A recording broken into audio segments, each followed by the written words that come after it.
አሁንም እናንተ በኢየሩሳሌም የምትኖሩ የይሁዳ ሰዎች ሆይ በእኔና በወይኑ ቦታ ላይ መካከል እስኪ ፍረዱ ይላል እግዚአብሔር።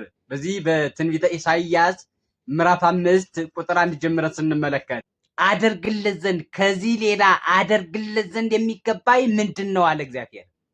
ያደረገው ነገር አለ ማለት ነው ለሰው ልጅ የሚገባኝ ምንድን ነው? ነገር ግን ይላል ወይንን ያፈራል ብዬ ስጠባበቅ ስለምን ሆምጣጤን አፈራ ይላል። የሚጣፍጥ ፍሬን ስጠባበቅ ስለምን መራራ ፍሬን አፈራ? ስለምን ጎመዘዘ? ስለምን መረረ ይላል እግዚአብሔር። ወይኑን ልብ ብላችሁ ስሙ። ስለ ወይን አይደለም ያወራን። እያወራን ያለው የወይን ቦታ የተባለችው ኢየሩሳሌም ናት።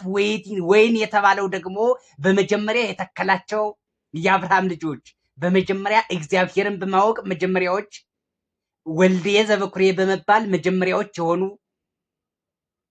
ለእግዚአብሔር በመሰዋት ሕግ በመቀበል በጾምና በጸሎት በመለየት ለእግዚአብሔር በመዘመር በመስገድ በመንበርከክ ለእግዚአብሔር አስቀድመው ከዓለም አስቀድመው የተለዩ እነዚህ እስራኤላውያን የወይን ቦታዎች ይባላሉ።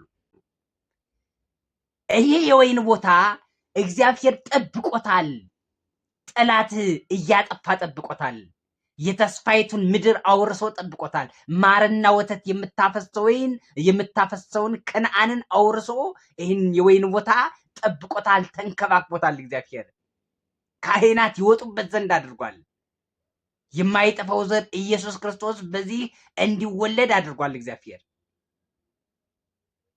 የዓለምን ድህነት በዚህ ፈጽሟል። እግዚአብሔር ይህን ሁሉ አደረኩለት አልበቃው ቢል እንኳን ሌላ አደርግለት ነበር። መዓልትና ሌሊትን እግዚአብሔር አፈራርቆለታል። ክረምትና በጋን አፈራርቆለታል።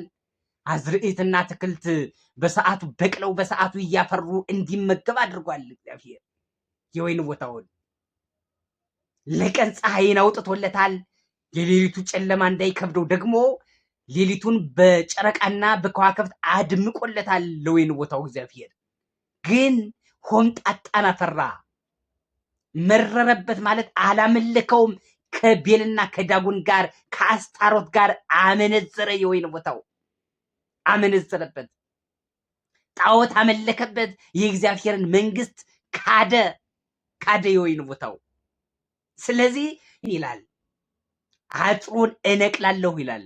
አጥር የተባለው እግዚአብሔርን የሚያመልኩበት ሕጉ ነው። አየህ፣ ከኃጢአትና ከጣዖት ከልክሏቸው የሚኖር ሕጉ ለእግዚአብሔር የሚዘምሩበት ሕጉ፣ ጸጋው፣ ረድኤቱ፣ ሀብታቸው እሱ አጥር ተብሏል። አጥሩን እነቅላለሁ።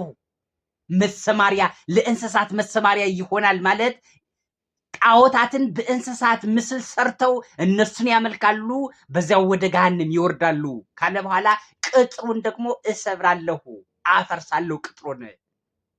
ቅጥር የተባለ ደግሞ ቤተ መቅደሱና ክህነታቸው መስዋዕታቸው ነው።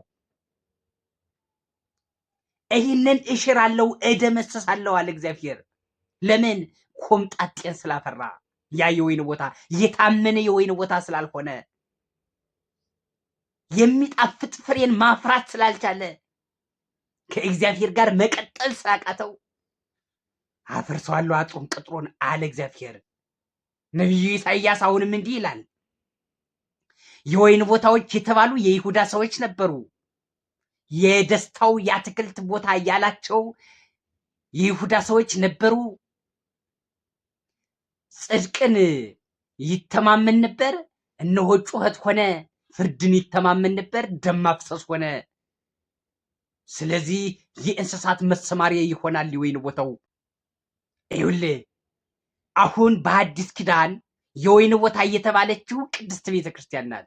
ወይን የተባለው በቤተክርስቲያን ውስጥ የሚኖሩ ምዕመናን ናቸው። የእግዚአብሔር ወይን የተባሉ እግዚአብሔር የተከላቸው፣ በአንድ ልጁ የተከላቸው የአንድ ልጁ ጌጦች ውበቶች እስመ አፍቀሮ እግዚአብሔር ለዓለም እስከ ወልዶ ዋህዶ መጠው አንድ ልጁን ለሕማም ለሞት አሳልፎ እስከ መስጠት ድረስ ደርሶ ዓለምን እግዚአብሔር እንዲወደደው ተብሎ እንደተጻፈ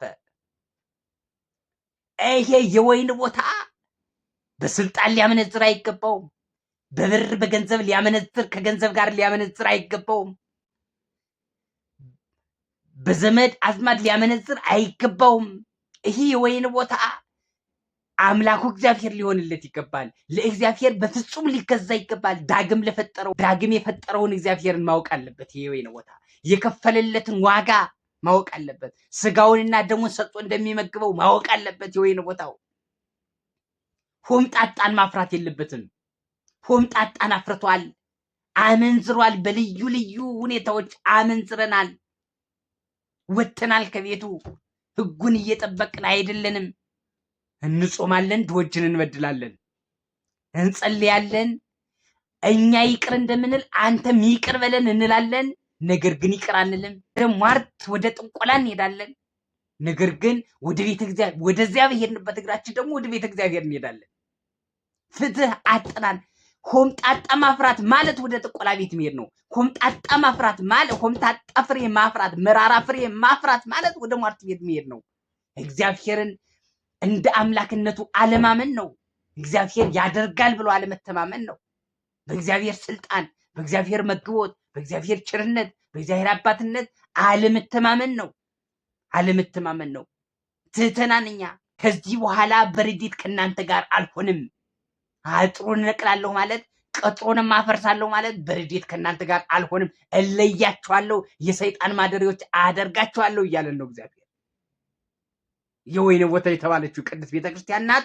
ወይን የተባሉት ደግሞ በደሙ የገዛቸው የዋጃቸው ምእመናን